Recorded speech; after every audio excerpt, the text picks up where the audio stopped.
हम सबके सामने, पूरे देश के सामने हम सबको दिख रही है, जिसमें हमें, आपको, हम सबको एक ऐसा संघर्ष करना पड़ रहा है कि अपने ही कार्यालय में घुसने के लिए सुबह से जद्दोजहद करनी पड़ रही है। बार बार राहुल गांधी जी को बुलाया जा रहा है, घंटों उनसे बात की जा रही है, और जो माहौल नई दिल्ली का बना दिया है भारतीय जनता पार्टी ने, उससे सरकार डरी हुई दिख रही है कि कहीं कांग्रेस के कार्यकर्ता उन्हें दिख जाए, उनको उनसे डर लगता है। ये डरी हुई सरकार है, इसलिए ये माहौल पैदा किया जा रहा है कि जिससे लोगों को खलल हो। हमें भी अच्छा नहीं लगता, सड़क पर चलने वाले वाहन चालकों को रोका जा रहा है। उनकी गलती क्या है? ये क्यों इस सरकार ने लोकतांत्रिक जो हमारे अधिकार हैं उन पर इस तरह से धावा बोला है? मैं चाहता हूं कि हमारे वरिष्ठ नेता और मुख्यमंत्री, पहले अशोक गहलोत जी आपसे मुखातिब होंगे और उसके बाद बघेल साहब आपसे मुखातिब होंगे।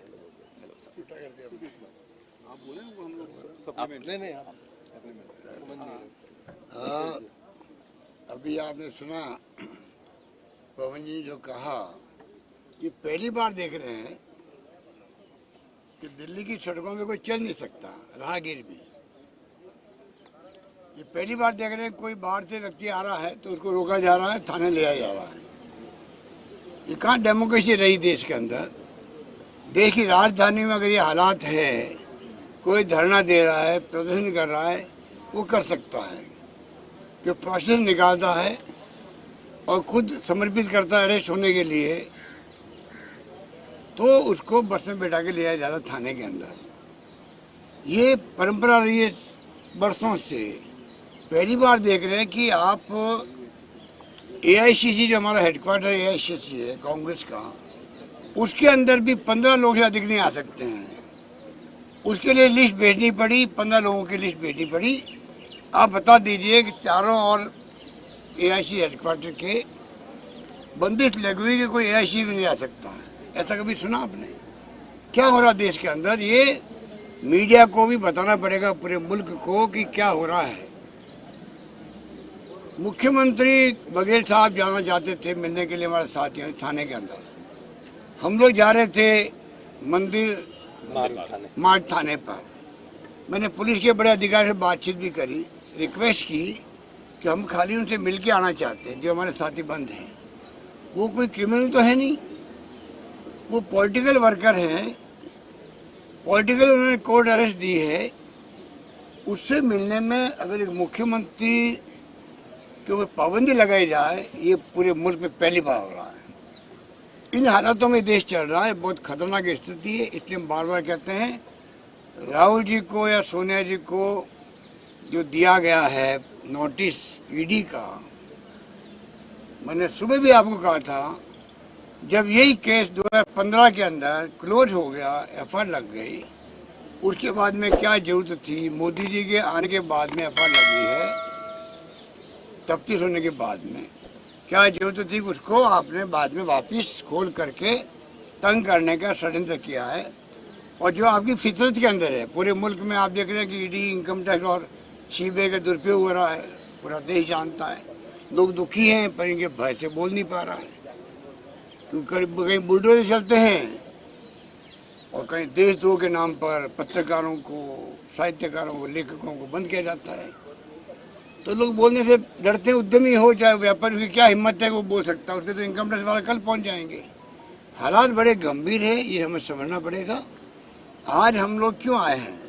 कानून सबके लिए बराबर है। राहुल गांधी जिसमें कह रहे थे सबके लिए कानून बराबर है, परंतु कांग्रेस प्रेसिडेंट और पूर्व प्रेसिडेंट को जो नोटिस दिया गया है, जो केस क्लोज हो गया, उसके बावजूद भी ये प्रतीक है देश के अंदर किस प्रकार से, किस हद तक जा सकते हैं लोग। तो पूरे देश के कार्यकर्ता जो आए हुए हैं, वो पूरे मुल्क की भावना है कि आज जो आतंक है ईडी का, इनकम टैक्स का, सीबीआई का, उनको खुद को जो अधिकारी बैठे हुए डायरेक्टर्स हैं या चेयरमैन हैं, सोचना पड़ेगा कब तक आप दबाव में आकर के ऐसी कार्रवाई करोगे।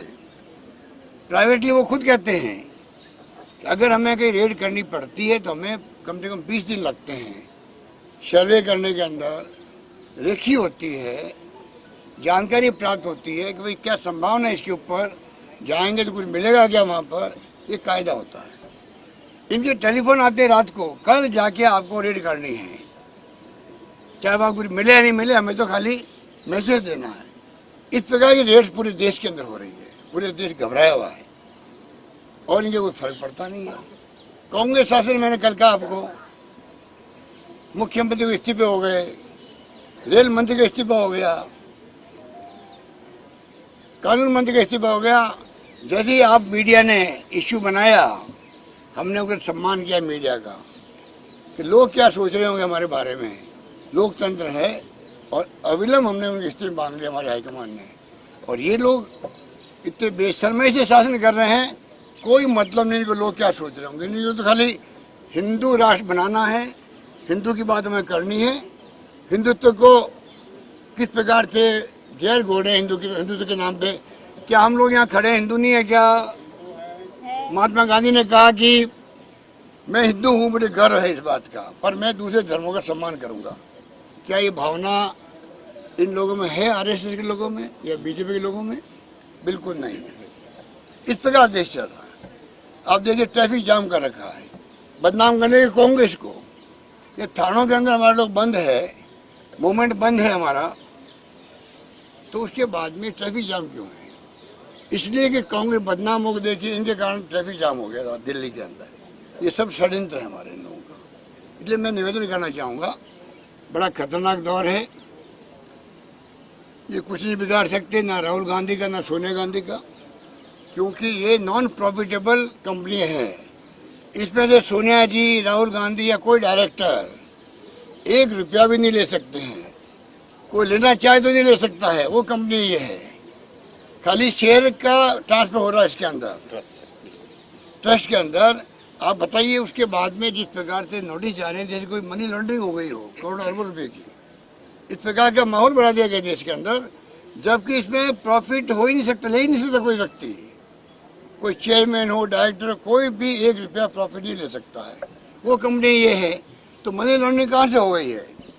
केस पहले चला रखा आपने, जब चला रहा केस तो फिर आपको जरूरत क्या थी ईडी का नोटिस देने की? तो मैं आपको इतना ही कहना चाहूँगा कि कांग्रेस में दमखम है, सरकार नहीं बन पाई हो तो डेमोक्रेसी में कई बार मैंने कहा आपको धर्म के नाम पर ध्रुवीकरण कर रहे हैं, तो ऐसी स्थिति आई है कई मुल्कों के अंदर आई है, कोई हिंदुस्तान में नहीं आई है। और जहाँ आई है वहाँ खतरनाक मामले हुए हैं, हिटलर सही हुई है, हिटलर ने भी यही काम किया था जो यहाँ पर हो रहा है। जब वहाँ पर जो माहौल बना हिटलर के ज़माने में, उसके पहले जर्मनी के अंदर भी ऐसी भाषा बोली गई थी, इसी प्रकार भड़काया गया। तो लोगों को कोई नई बात तो नहीं है, जो इतिहासकार है वो मुझसे ज़्यादा जानते हैं, तो किसी नई बात नहीं है। ये तमाम उस दिशा में हम जा रहे हैं, वो हमें सोचना पड़ेगा। बहुत खतरनाक दौर है, संविधान की धैर्य उड़ाई जा रही है, लोकतंत्र खतरे में है, इनको कोई परवाह नहीं है। आग लगी हुई है मॉलों के अंदर, गलियों के अंदर, कस्बों के अंदर। इतना तनाव हो गया हिंदू मुसलमान के बीच में, इनके द्वारा किया गया, वो जानबूझ के किया गया है। वो खतरनाक खेल है वो। कितने लोग बेचारे पैसा में जी रहे होंगे, कोई सोच सकते हैं लोग? 2 लोग तो मारे गए अलग बात है, कितने लोग मारे जा रहे होंगे, कितने मर रहे होंगे, दिल के अंदर आग लगी हुई होगी, घबराहट होगी, इनको नहीं मालूम है, ना चिंता है इनको है। ये माहौल कभी डेमोक्रेसी में होता है क्या? अरे बार प्रेम से रहो। हम प्रधानमंत्री से अपील करते हैं बार बार, कल तो मैंने विनती की है, मांग करना तो अलग बात है कि मांग करते आप अपील कीजिए देशवासियों को शांति सद्भाव भाईचारे की। आप अपील कीजिए कि मैं किसी कीमत पर बर्दाश्त नहीं करूँगा हिंसा को, वो तो होती मांग। मैंने प्रार्थना की, कल प्रधानमंत्री से विनम्र निवेदन किया, कृपा करके जो हालात बन गए देश के अंदर, ये खतरनाक है।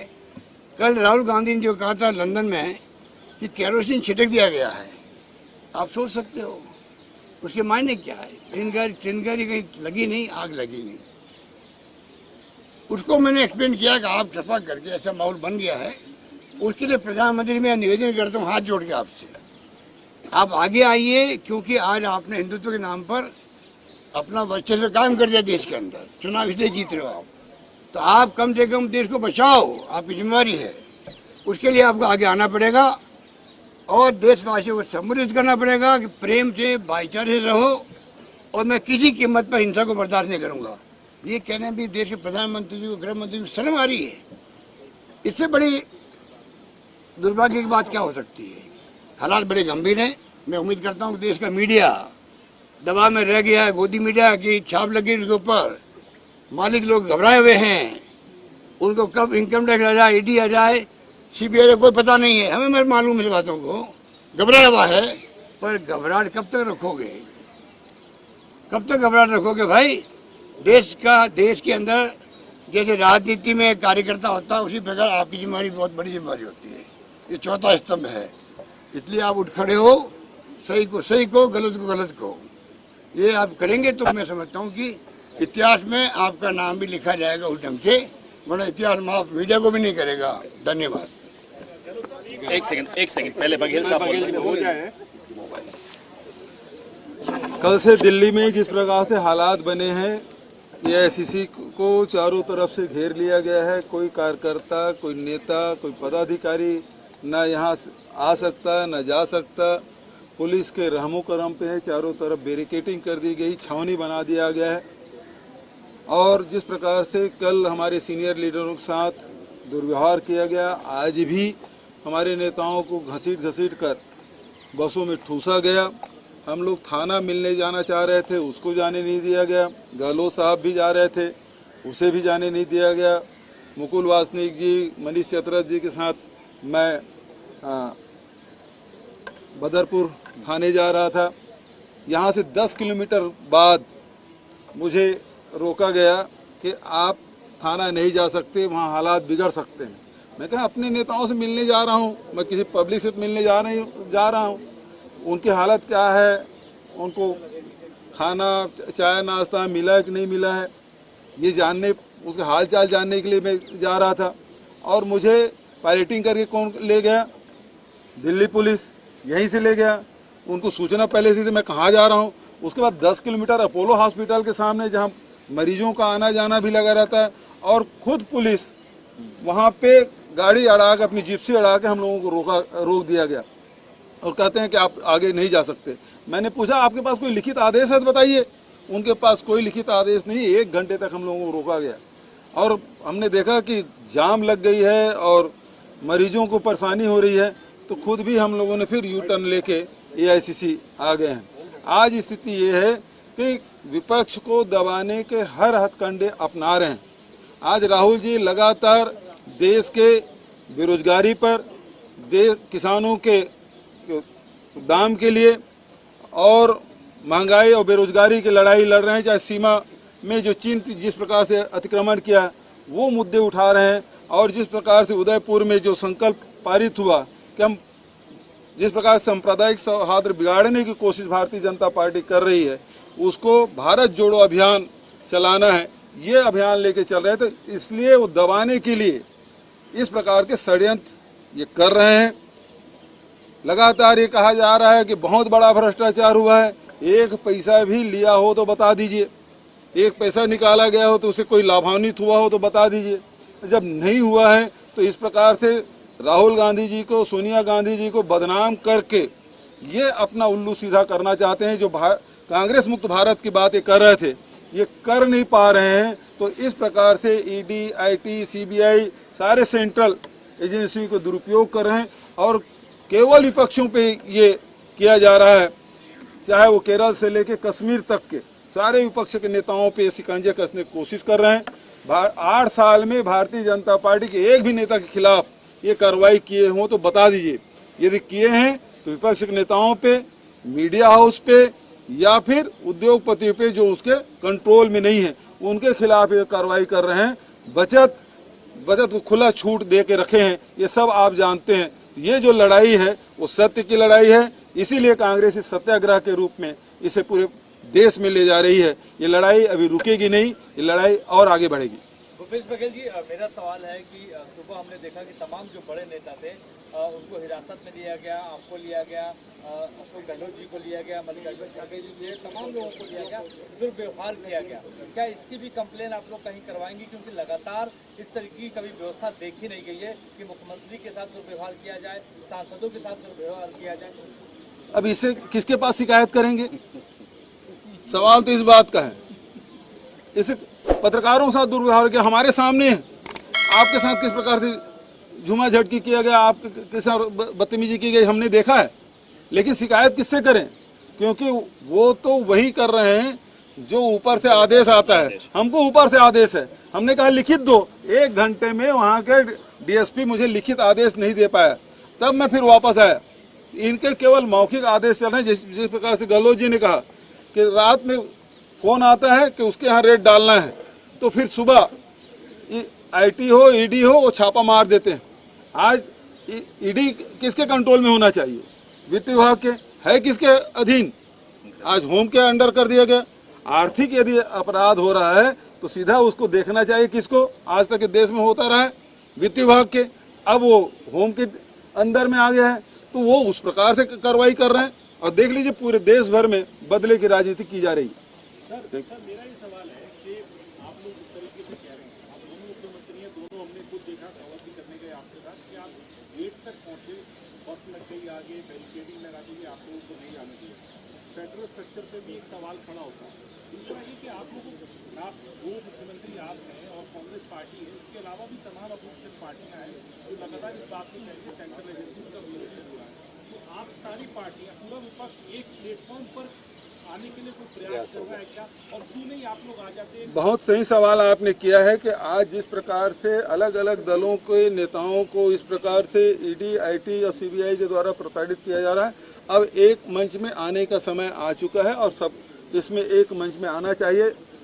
जो आपने सवाल किया है तो मेरा जवाब ये है कि सबको इसमें विचार करना चाहिए और एक मंच में आना चाहिए। सर कल देर रात राहुल गांधी पूछताछ के बाद निकले, आज फिर दोबारा से उनकी पूछताछ हो रही है। इस बीच में आप लोगों की क्या कोई बातचीत हुई राहुल गांधी से? किस तरह के उनसे सवाल जवाब किए जा रहे हैं और उनकी क्या राय है इस पूछताछ को लेकर? क्योंकि जब से नोटिस आया है तब से और पूछताछ के 2 दिन हो गए, उनकी तरफ से अभी तक कोई रिएक्शन नहीं है। तो आप लोगों से उन्होंने क्या कुछ शेयर किया है, आप कुछ बता सकते हैं? देखिए, आपके सामने मुलाकात हुई, यही सब कार्यकर्ताओं के बीच में आके बैठे थे। सुरजेवाला जी एड्रेस किए, राहुल जी वहाँ बैठे हुए थे, लेकिन जिस प्रसन्नचित्त मुद्रा में वो बैठे थे, कल 10-12 घंटा वहाँ बैठने के बाद, देर रात बैठने के बाद भी उसके चेहरे में कोई तनाव नहीं था, बहुत प्रसन्नचित्त होकर आ गए। इसका मतलब ये है कि वो सत्य के रास्ते में चल रहे हैं और उनको कोई डर नहीं है। सर, आपने ये तमाम, आपको हिलने भी नहीं दिया आज पूरे दिन। अब आगे की रणनीति क्या होगी? दोबारा बुलाया जाएगा, 23 को सोनिया जी आएंगी, कैसे आप ये अपना सत्याग्रह का आंदोलन? अभी तो आगे हमारे नेता लोग सब मिलकर तय करेंगे इसको। अगर कल भी पूछताछ होती है तो यही आपका कार्यक्रम रहने वाला है, क्या रहेगा? आप लोग यहाँ कैसे रहेंगे या फिर अब आपका प्रश्न ही अगर से शुरू होता है, तो अगर ऐसा होता है तो उसका कोई काल्पनिक प्रश्नों का उत्तर नहीं हो पाएगा। कल सवेरे हमारी रणनीति की जानकारी हो पाएगी। Thank you. केंद्र सरकार ने एक सेना में भर्ती का नया रूल लाया है, जवानों की भर्ती 4 साल के लिए होगी। आप इसे कैसे देख रहे हैं? इसका मतलब ये है कि जवानों को बंदूक चलाना सिखा दो और छोड़ दो समाज के बीच में। क्या चाह रहे हैं? यदि जवान भर्ती कर रहे हैं, सेना में भर्ती कर रहे हैं, तो 35 साल की उम्र तक उसको रखिए, तब तक कि उसमें मैच्योरिटी आ जाएगी। 18 साल के बच्चे की भर्ती करेंगे, 22 साल में उसको बंदूक और बंदूक का लाइसेंस थमा के छोड़ देंगे। आप क्या बनाना चाहते हैं? देश को किस दिशा में ले जाना चाह रहे हैं? क्या उसको रोजगार देने का आपकी नीयत नहीं है? आपकी नीयत में खोट है। नौजवानों को भटकाने की कोशिश हो रही है। रोजगार पूरा 20 साल का दीजिए आप। वो नौजवान कौन होगा? आरएसएस का कार्यकर्ता होगा, बीजेपी का कार्यकर्ता होगा, या कौन होगा? ये देखने वाली बात है। 4 साल के लिए आप हथियार चलाना सिखा रहे हो। ये आप 2 करोड़ लोगों की बात की थी इन्होंने प्रतिवर्ष रोजगार की, उसका जवाब इनके पास नहीं है। बेरोजगारी चरम सीमा पर है, लोग परेशान घर घर के अंदर है, और नया सगुफा छोड़ दिया इन्होंने। अब वक्त बताएगा कि इनकी अप्रोच क्या है। सर, 1.5 साल में 10 लाख नौकरियों की, 8 साल में 16 करोड़। देखिए, 8 साल में 16 करोड़ हो जाना चाहिए था। 1.5 साल में 10 लाख की बात कर रहे हैं।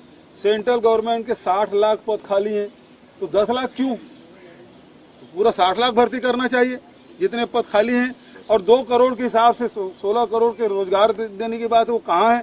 सबके रोजगार छीने जाए, यही बात तो राहुल जी कर रहे हैं।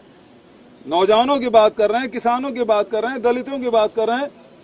ये लगातार राहुल जी कर रहे हैं, इसी कारण तो उनके खिलाफ ही कार्रवाई हो रही है। आपको लगता है कि कांग्रेस सड़कों पे नहीं उतरी? कम से कम 5000 कार्यकर्ता तो उतरते सड़क पे। NSU पूरे देश भर में उतरे हैं, लाखों तादाद में उतरे हैं। धन्यवाद। गांव-गांव में कार्यक्रम उतरे हुए हैं। संघर्ष करो।